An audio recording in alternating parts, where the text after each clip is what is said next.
They say power corrupts, but absolute power reveals who you really are. Sergeant Derek Kowalski thought his badge was a license to hunt. He thought the quiet black man reading on a park bench was just another nobody he could bully for sport. He threw insults, he threw his weight around, and he laughed while doing it. But Kowalski didn't check the ID. He didn't know that the man he was humiliating wasn't a nobody. He was the man who signed Kowalski's boss's paychecks.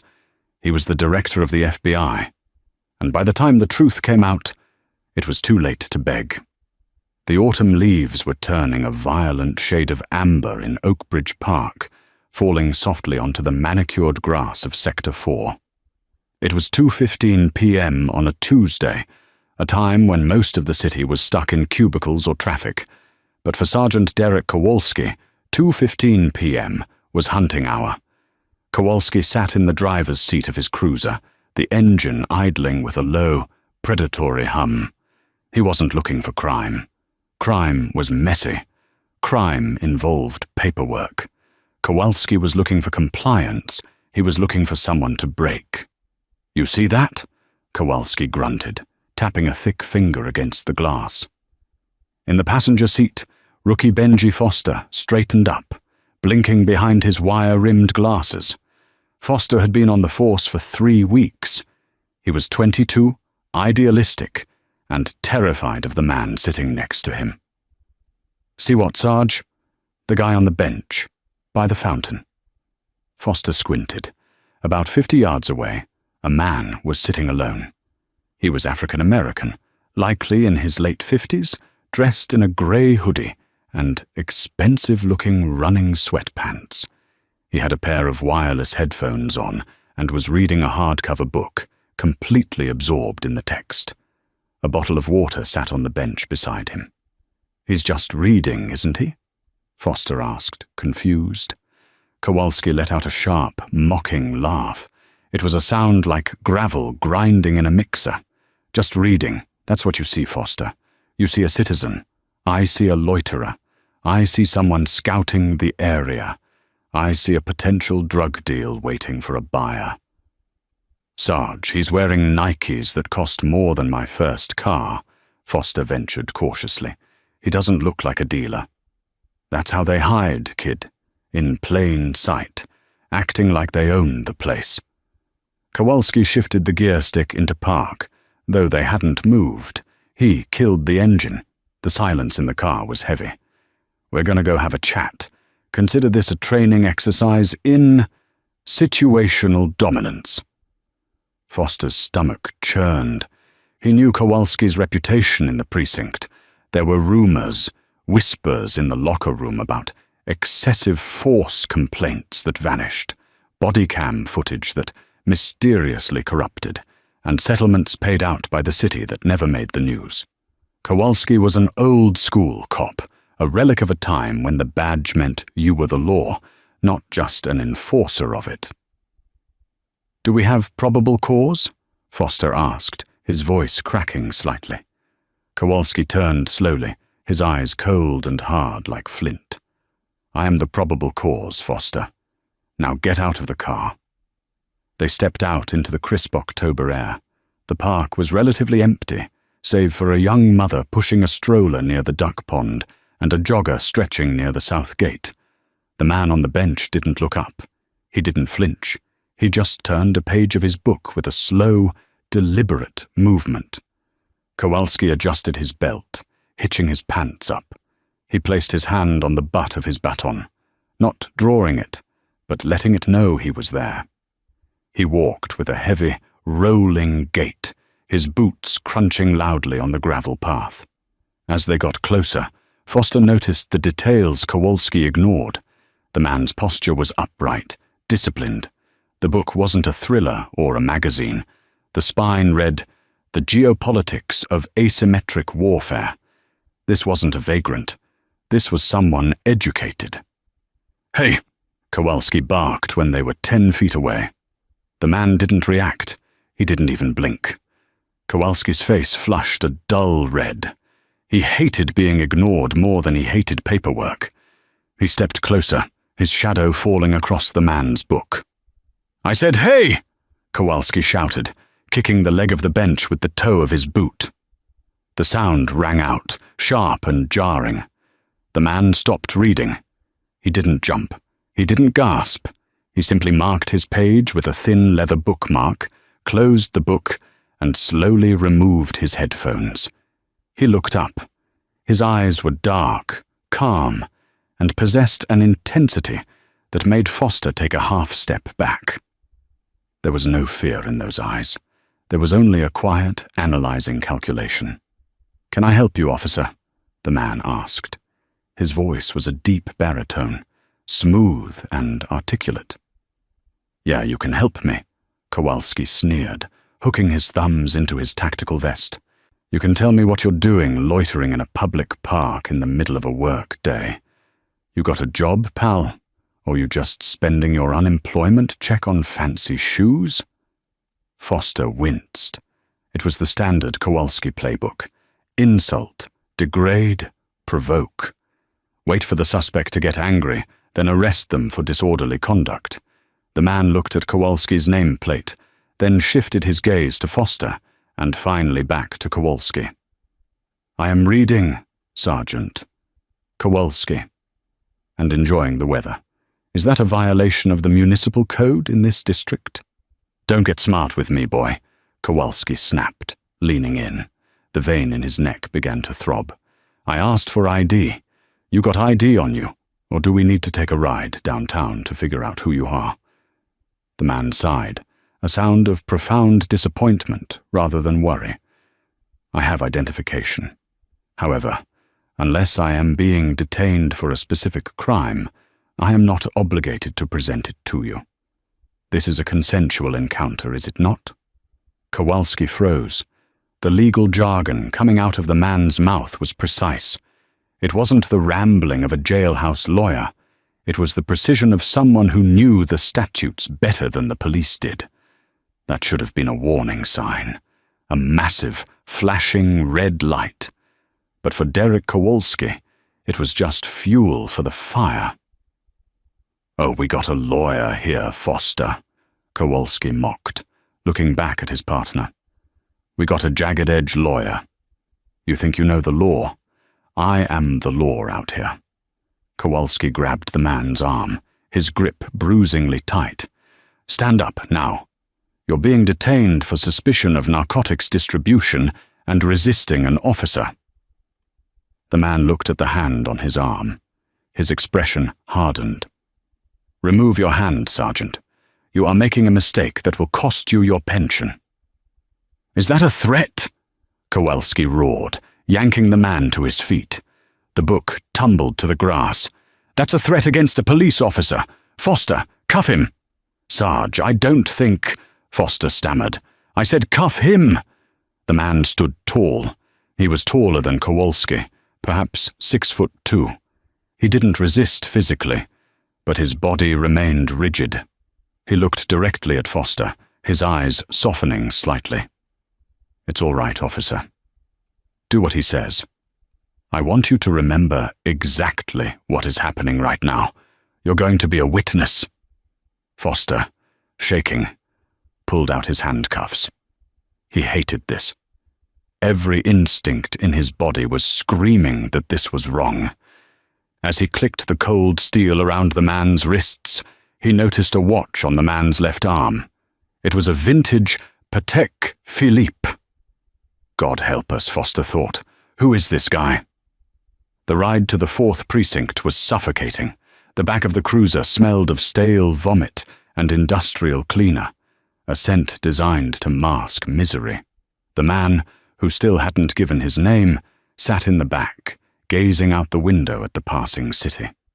He wasn't banging on the glass. He wasn't screaming about his rights. He was eerily silent. Kowalski, conversely, was in high spirits. He was humming a classic rock tune, tapping on the steering wheel. The adrenaline of the bust had him high. "Quiet back there, huh?" Kowalski taunted, glancing in the rearview mirror. "Cat got your tongue? Or you realizing that fancy vocabulary doesn't work when you're in the cage?" The man met his eyes in the mirror. "I'm saving my breath, Sergeant. I prefer to speak when people are capable of listening. You seem incapable of that." Kowalski slammed on the brakes at a red light, harder than necessary, jerking the man forward against the divider. "Keep running that mouth. We'll see how you talk in the holding cell with the real criminals. Maybe they'll like your fancy shoes." Foster stared out the side window, praying for the shift to end. "Sarge, maybe we should just run his prints and cut him loose if nothing pops. We don't have any drugs. We don't have anything. We have resisting and threatening an officer," Kowalski corrected. "And I can find some baggies in his pockets if I look hard enough. You got to learn how the game is played, Benji. We clean up the streets.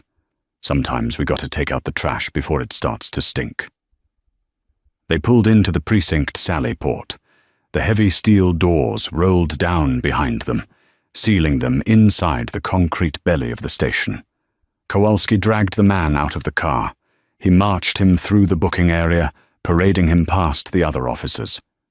"Look what we found in Oakbridge," Kowalski announced to the desk sergeant, a tired-looking man named O'Connell.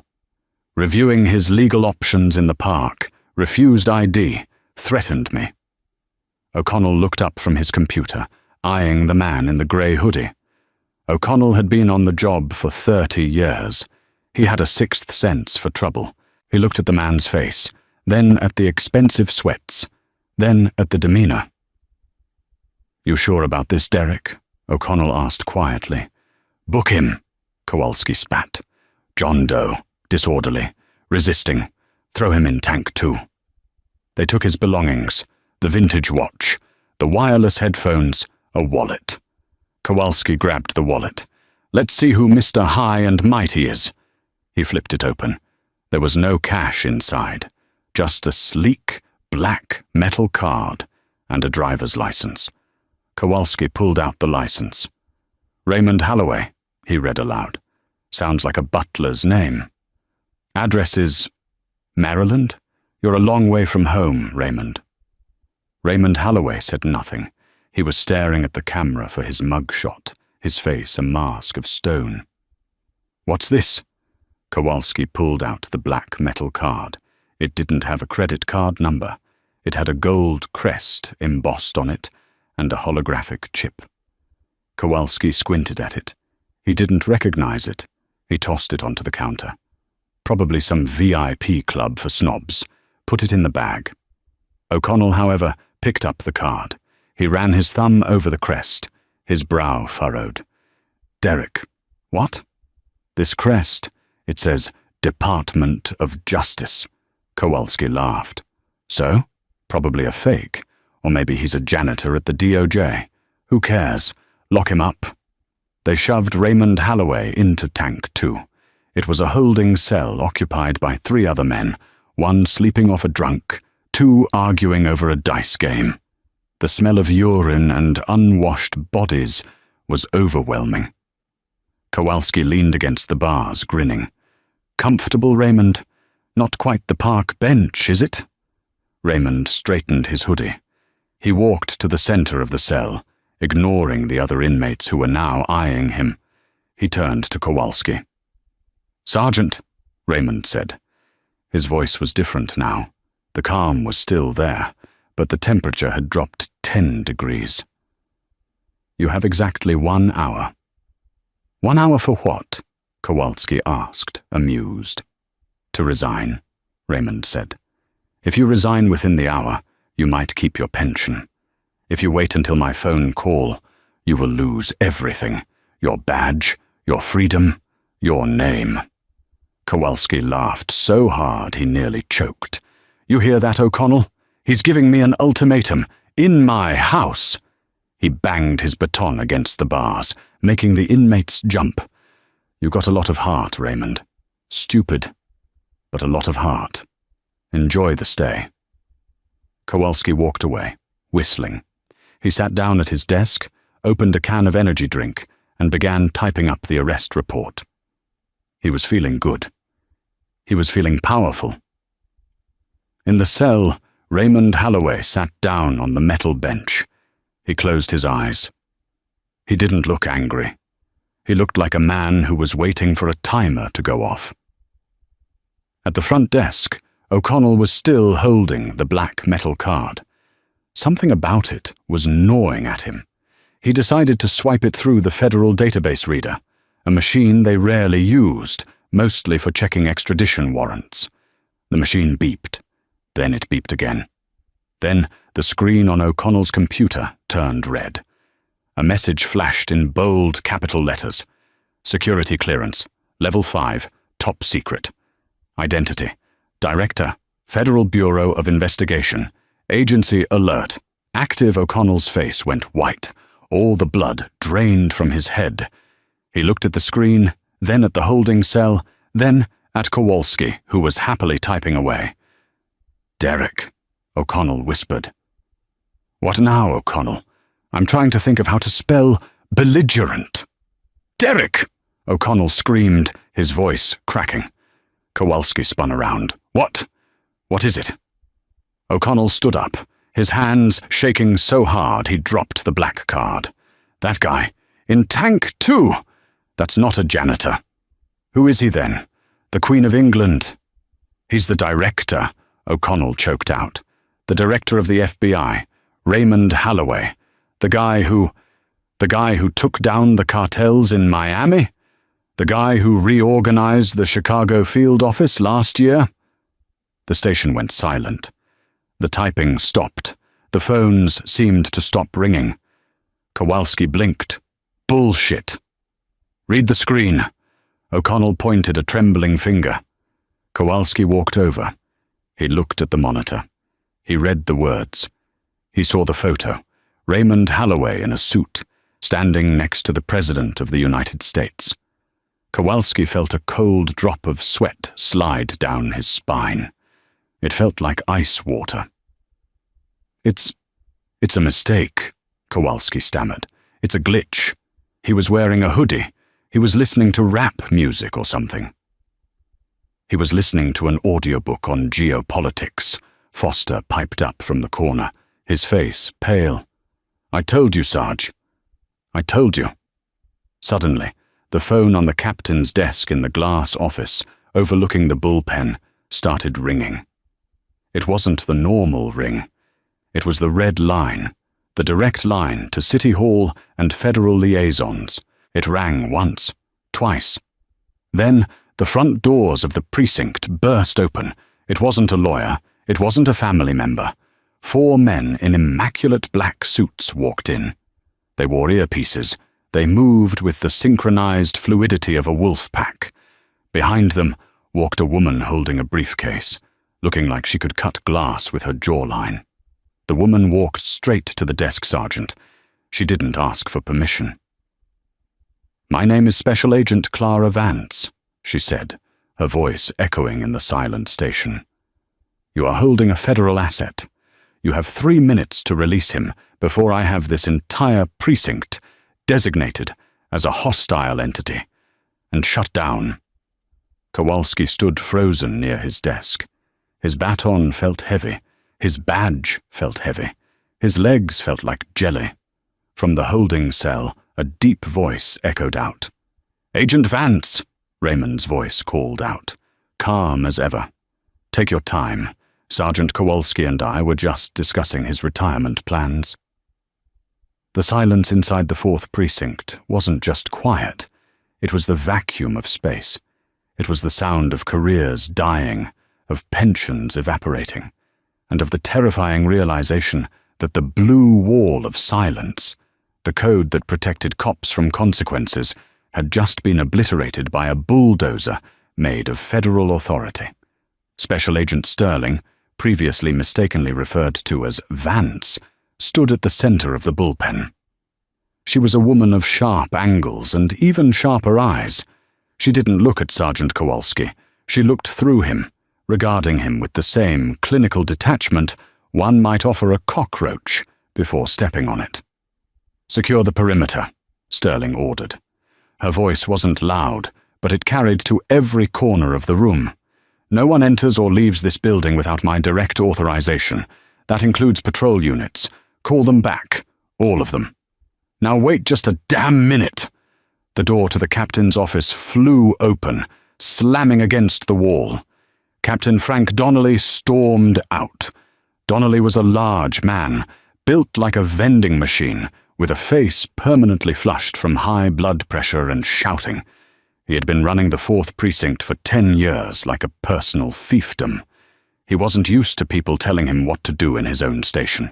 "Who the hell do you think you are?" Donnelly bellowed, marching down the stairs. "You can't just walk into a municipal precinct and start barking orders. I don't care what badge you're flashing. This is my house." Sterling turned slowly. She didn't flinch. She waited until Donnelly was right in her face, his spit flying as he yelled. "Captain Donnelly," she said, her voice dropping an octave, deadly calm. "At 14:45 hours, your sergeant unlawfully detained a federal executive. Under the Patriot Act, Section 802, and the Federal Kidnapping Statute, this precinct is no longer a municipal station. It is an active crime scene under the jurisdiction of the Department of Justice." Donnelly blinked. His bluster momentarily stalled. "Kidnapping? Are you out of your mind? My guy picked up a loiterer for resisting arrest. Maybe he made a mistake on the ID, but—" "A mistake?" Sterling cut him off.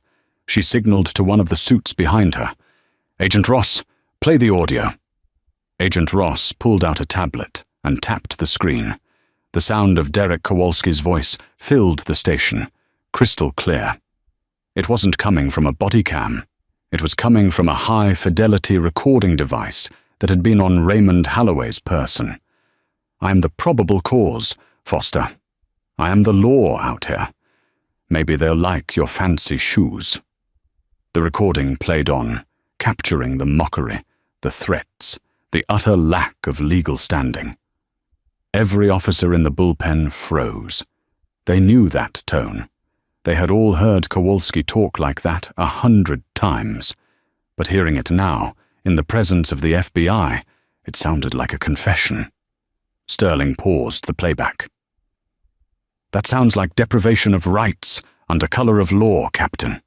Conspiracy, assault, and given who you put in that cell, it borders on treason." Donnelly's face went from red to a sickly shade of grey. He looked at Kowalski, who was still standing by his desk, shaking. "Derek!" Donnelly hissed, his voice trembling with rage. "What did you do?" "Cap, I didn't know," Kowalski pleaded, his hands held up in surrender. "He was in a hoodie.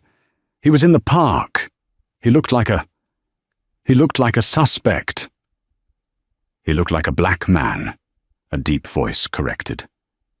The heavy steel door of the holding cell block buzzed and clicked open. Raymond Holloway stepped out. He looked impeccable. Despite the rough handling, despite the dirty cell, he carried himself with an air of regality that made the room feel small. He adjusted his cuffs, rubbing his wrists where the metal had dug in.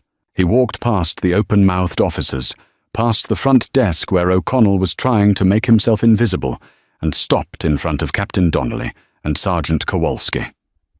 Raymond didn't look angry. That was the terrifying part. He looked disappointed. He looked like a teacher who had caught a student cheating. Only the punishment wouldn't be detention. It would be life-altering ruin. "Director Holloway," Donnelly stammered, his posture collapsing. "Sir, I had no idea. If you had known I was the director of the FBI, you would have treated me with respect," Raymond finished for him. "Is that it, Captain? You treat people with dignity only when you fear their rank.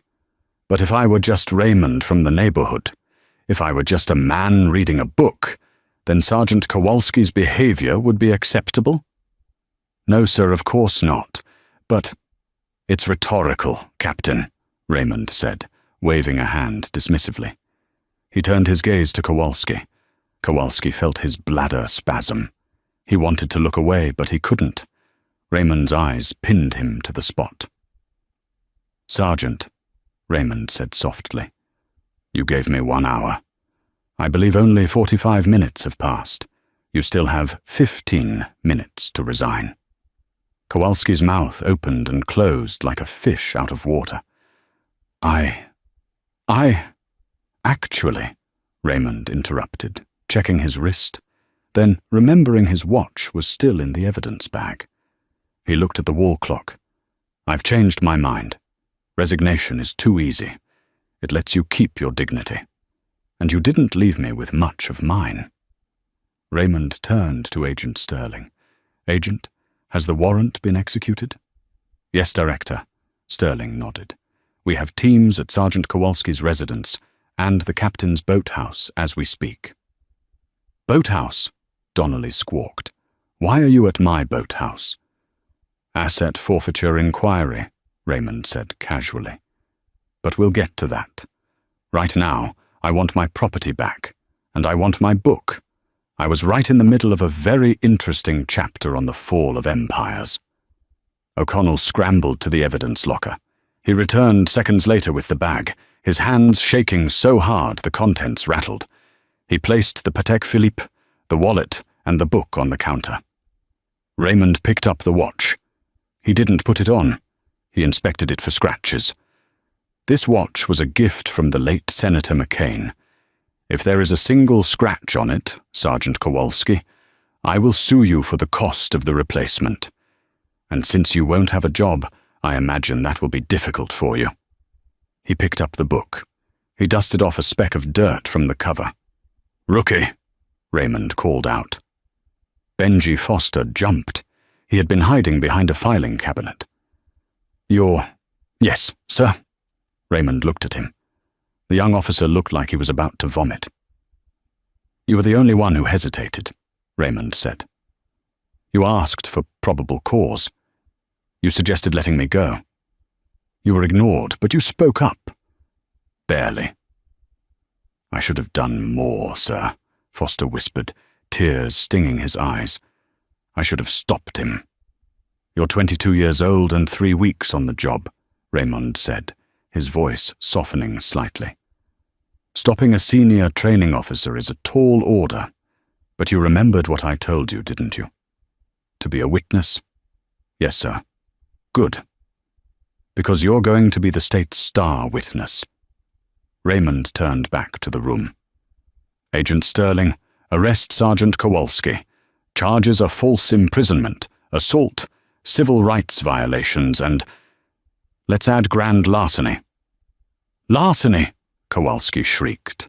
"I didn't steal anything."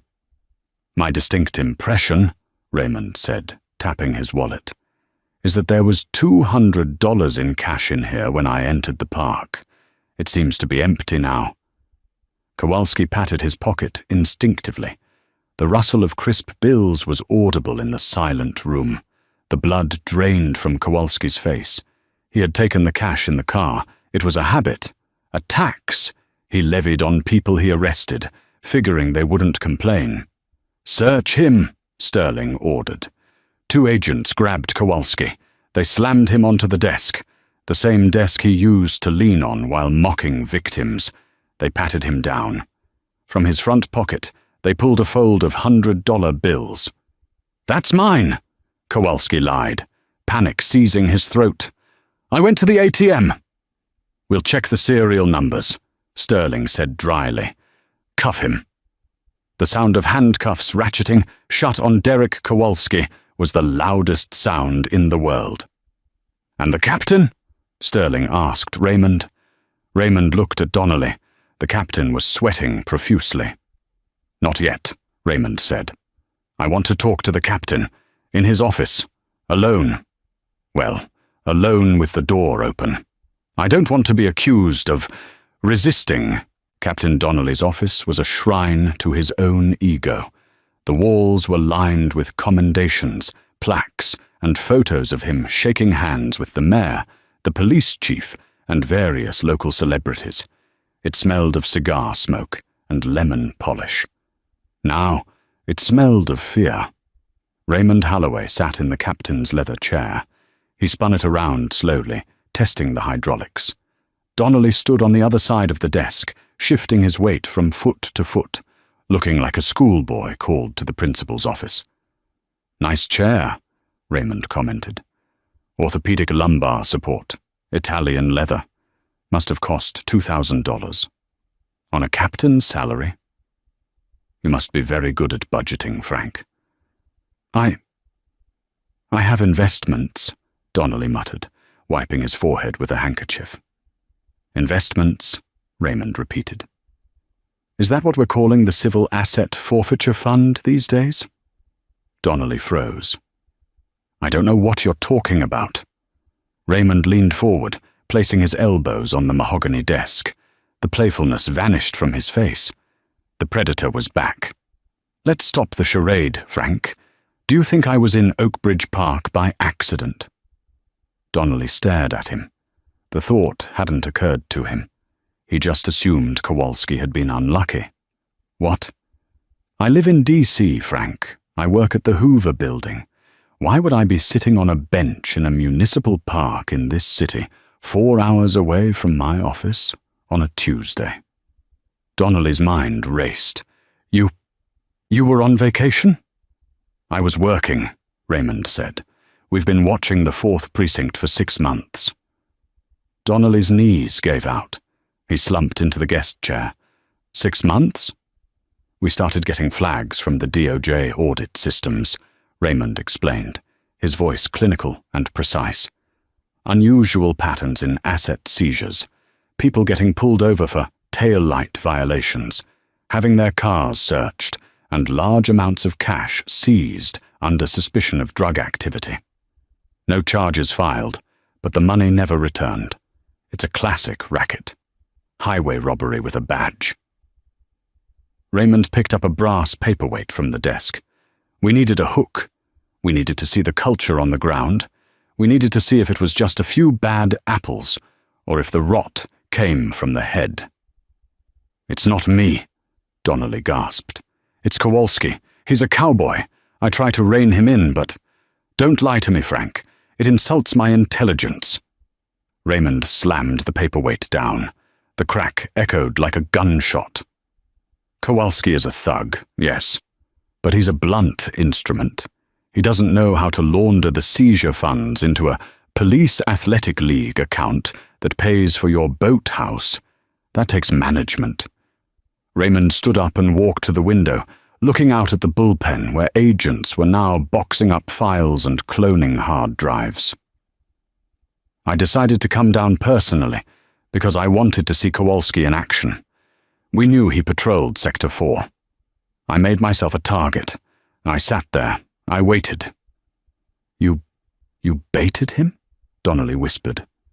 "I existed," Raymond corrected sharply. "I sat on a bench. That's all it took. He saw a black man with nice shoes and he saw a payday. He didn't see a citizen. He saw prey."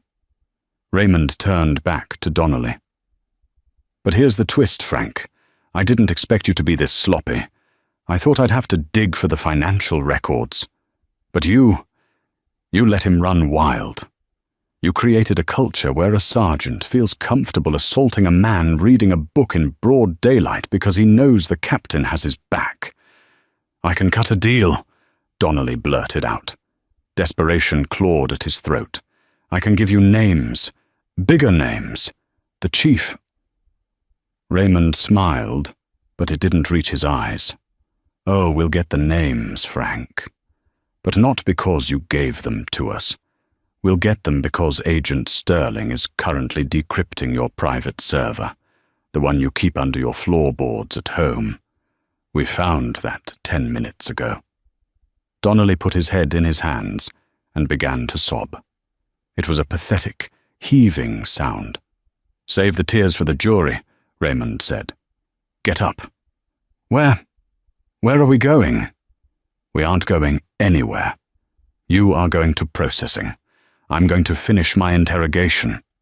"Interrogation? Who else is there?" "Kowalski," Raymond said. "I want to look him in the eye when he finds out that his training exercise just took down the entire department." Raymond walked out of the office, leaving the broken captain behind. He moved toward interrogation room 1. Inside, Derek Kowalski was cuffed to the table. He had stopped shouting. Now, he was just staring at the wall, rocking slightly. When the door opened, he looked up, hoping for a lawyer. Instead, he got the director. Raymond walked in. He didn't sit. He stood by the door, closing it with a soft click. The room was soundproof. The air was stale. "You asked me a question in the car, Derek," Raymond said, using the man's first name for the first time. "You asked if I realized that my fancy vocabulary doesn't work in the cage." Kowalski flinched. "You were right," Raymond continued. "Words don't mean much in here. Power means everything. And right now, Derek, you have none. You are powerless. You are alone. You are the nobody you thought I was." "I'm sorry," Kowalski wept. "I'm sorry, sir. I have kids. I have a mortgage." "The man you beat up last week had kids too," Raymond said, his voice hard as iron. "We checked the logs. Jamal Davis, a carpenter. You broke his eye socket because he asked why you pulled him over. He lost his job because he couldn't see straight. Did you think about his mortgage?" Kowalski looked down, shame burning his face. "I didn't think so." Raymond leaned in close. "I want you to understand something, Derek. This isn't karma. Karma is a cosmic accident. This is justice. It's deliberate. It's slow. And it is going to grind you down to dust." The door opened again. Agent Sterling stuck her head in. "Director? We found something in Kowalski's dash cam footage from earlier today, before he picked you up." "What is it?" Raymond asked. He stopped a minivan, a mother and 2 kids. He confiscated $500 meant for rent. He told her it was evidence and threatened to call child services if she complained. Raymond looked at Kowalski. The disgust on his face was absolute. "Add extortion to the charge sheet," Raymond said. "And Agent Sterling?" "Yes, sir." "Make sure the press is outside when you walk him out. I want the cameras to see him. I want every bully with a badge to see Derek Kowalski in cuffs and wonder if the person they're harassing is the one who will end them." "Done," Sterling said. Raymond straightened his jacket. "I'm done here. Get this filth out of my sight." The perp walk was not quiet. When Sergeant Derek Kowalski was led out of the 4th Precinct, it wasn't into the respectful silence usually afforded to officers in trouble. It was into a blinding storm of camera flashes and shouting reporters. Agent Sterling had been true to her word. She had leaked the arrest to every major network. Kowalski, who had spent his career puffing his chest out to intimidate the streets, now hunched over, trying to hide his face in his shoulder. The handcuffs were tight, the wind was cold, but the jeers from the crowd gathered outside were colder. "Hey, Sarge, where's your probable cause now?" someone shouted from behind the police tape. "Pick on someone your own size, Derek." Kowalski was shoved into the back of a federal transport van. As the door slammed shut, shutting out the light, he realized with a sickening lurch that he wasn't going to the county lockup where his buddies worked. He was going to federal holding. He was going to a place where his badge was a target on his back. Back inside the precinct, the atmosphere was funereal. The remaining officers, those not implicated in the immediate sweep, sat at their desks, terrified to speak. They had watched their captain and their toughest sergeant dragged away like common criminals. Raymond Holloway stood in the center of the room.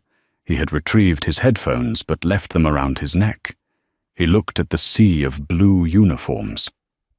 "Listen up," Raymond said. He didn't shout, but the room went dead silent. "Some of you are good police," Raymond began. "Some of you took this job to help people. But you stayed silent. You watched men like Kowalski and Donnelly turn this precinct into a gang, and you looked the other way because you wanted to get home safe. because you wanted to be part of the brotherhood.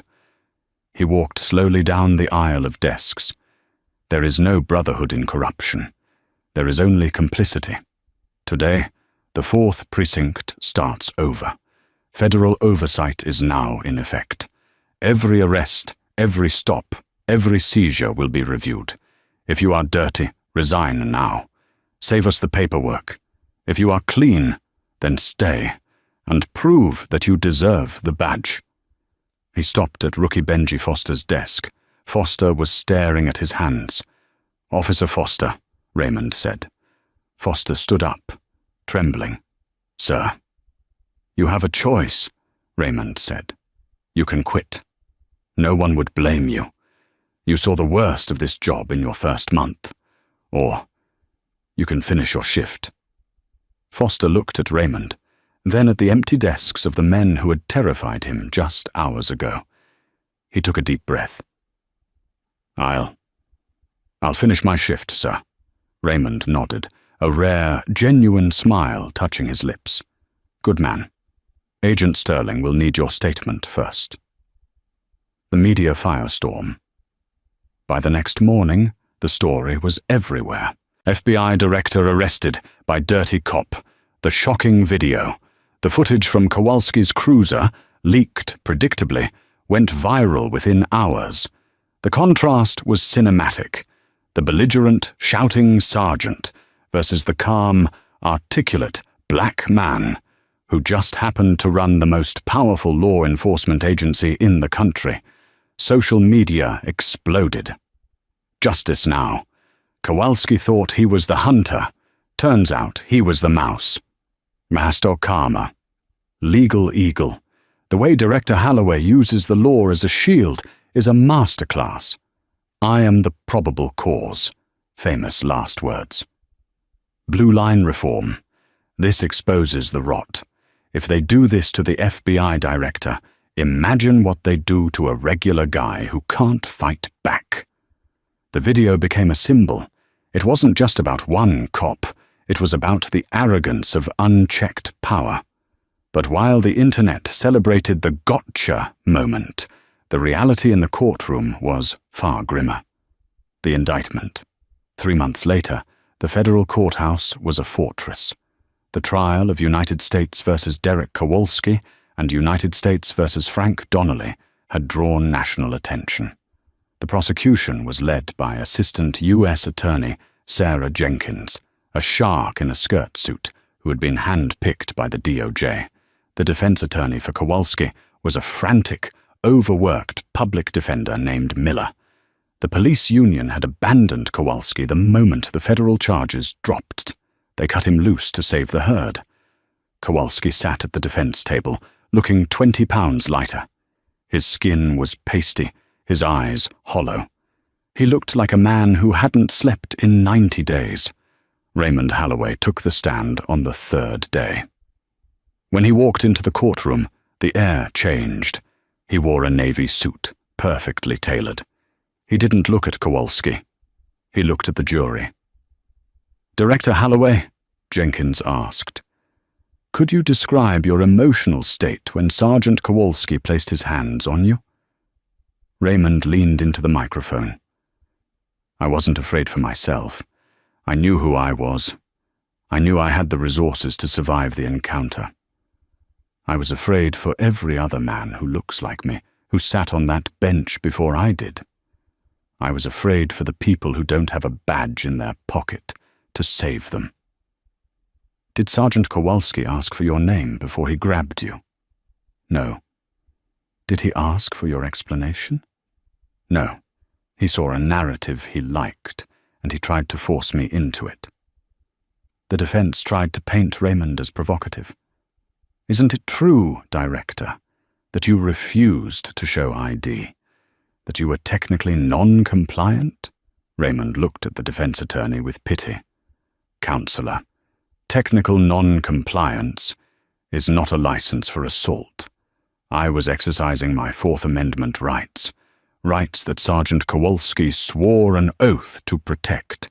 If exercising my rights is provocation, then the problem isn't me, it's the badge. The jury nodded. The defense crumbled. But the real twist, the dagger in the heart of the defense, came from an unexpected source. The rookie's testimony. Benji Foster took the stand. He looked older now. The baby face was gone, replaced by a weary hardness. He was still in uniform. He hadn't quit. "Officer Foster," Jenkins asked, "did you feel threatened by the defendant, Sergeant Kowalski?" Foster looked at Kowalski. For the first time in his life, he didn't look down. "Every day," Foster said quietly. "He told me that policing was about dominance. He told me that we had to break people before they broke us. He told me to plant evidence if I had to." A gasp went through the courtroom. "Did he tell you to plant evidence on Director Holloway?" "He didn't have to," Foster said. "He just told me to learn the game. And when we got to the station, he took the cash. He always took the cash." Kowalski put his head on the table and sobbed. It was over. The blue wall hadn't just cracked. It had been dismantled by the one person he thought he could bully into silence. The sentencing hearing was brief. The judge, a stern woman named Justice Reynolds, had no patience for theatrics. She looked at Kowalski and Donnelly with undisguised contempt. "You have disgraced your uniform," she said. "You have taken the public trust and used it as a weapon for personal gain and petty tyranny. Sergeant Kowalski, you treated the citizens of this city as enemy combatants. Captain Donnelly, you ran a criminal enterprise disguised as a police precinct." The verdicts. Frank Donnelly, 15 years in federal prison for racketeering, conspiracy and wire fraud. All assets seized, including the boathouse and his pension. Derek Kowalski, 12 years for deprivation of rights under color of law, assault, grand larceny, and extortion. As the gavel banged down, the sound echoed like a thunderclap. Kowalski was hauled away, weeping. He shouted something about it being a mistake, about just doing his job. But no one was listening. The doors closed behind him. The aftermath. Outside the courthouse, the steps were crowded with microphones. Raymond Holloway stood at the podium. He didn't look triumphant. He looked tired. "Justice was served today," Raymond told the press. "But let's be clear. This shouldn't have required the director of the FBI to get arrested. It shouldn't have required a sting operation. The system shouldn't only work when the victim is powerful." He looked into the cameras. "We are implementing new oversight protocols nationwide. But protocols are just paper. We need character. We need officers who understand that their strength comes from their humanity, not their authority." He stepped down. As he walked to his waiting SUV, a woman approached him. It was the mother from the minivan, the one Sterling had mentioned, the one Kowalski had extorted earlier that fateful day. She was crying. She held the hand of a little girl. "Director?" she whispered. Raymond stopped. The Secret Service agents moved to intercept, but he waved them off. "It's okay. I got my money back," she said, her voice shaking. "Agent Sterling brought it to my house, and she told me what you did." She reached out and squeezed his hand. "Thank you. I didn't think anyone cared about people like us." Raymond held her hand in both of his. "I care, and I'm sorry it took so long." He watched her walk away. It felt better than any conviction. A year later, Oakbridge Park was peaceful. The leaves were green, the fountain was bubbling. Benji Foster walked his beat. He was walking alone. He wasn't in a car.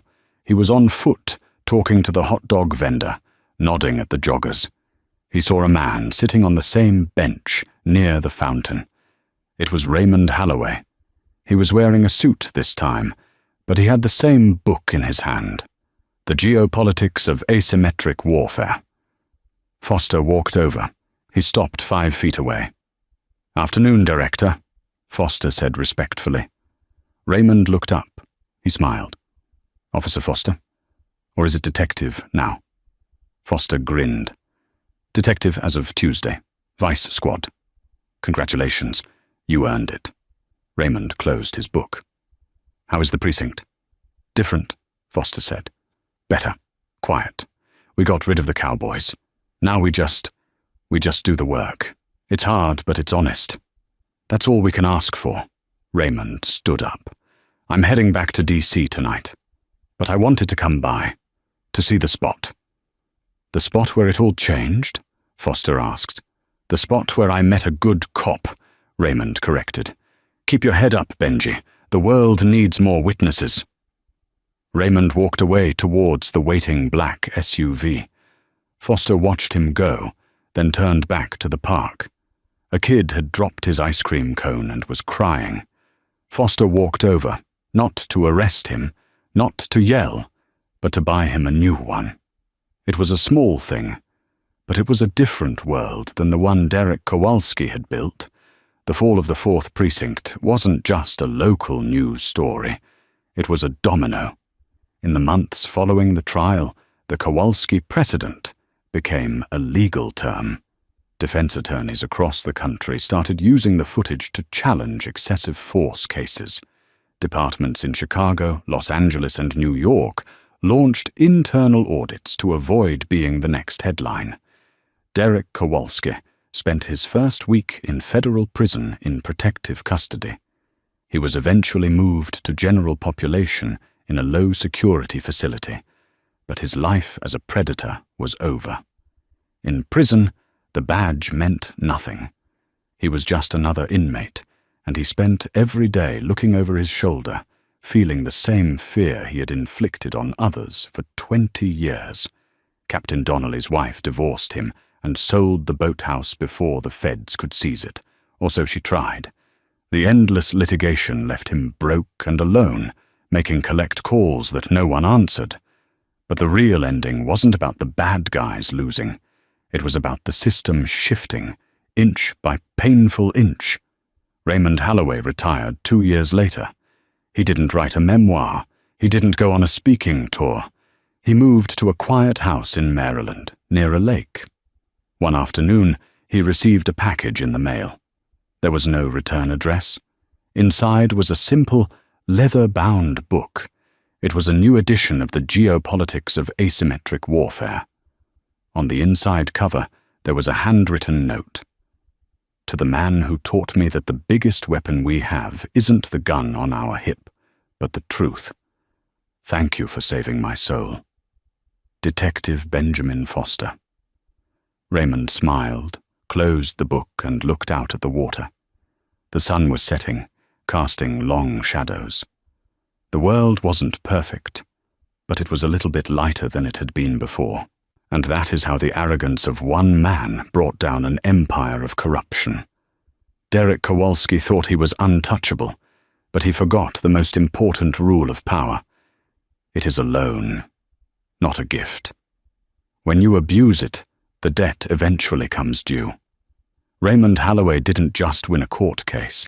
He proved that dignity is a force that cannot be handcuffed. He showed us that sometimes the quietest man in the room is the one you should fear the most. Karma isn't always instant. Sometimes it waits on a park bench, reading a book, waiting for you to make the first move. If this story fired you up, make sure to hit that like button. It helps us get these stories to more people. Subscribe and ring the bell so you don't miss our next saga of justice served cold. And tell me in the comments, have you ever seen someone abuse their power and get instantly humbled? I want to hear your stories.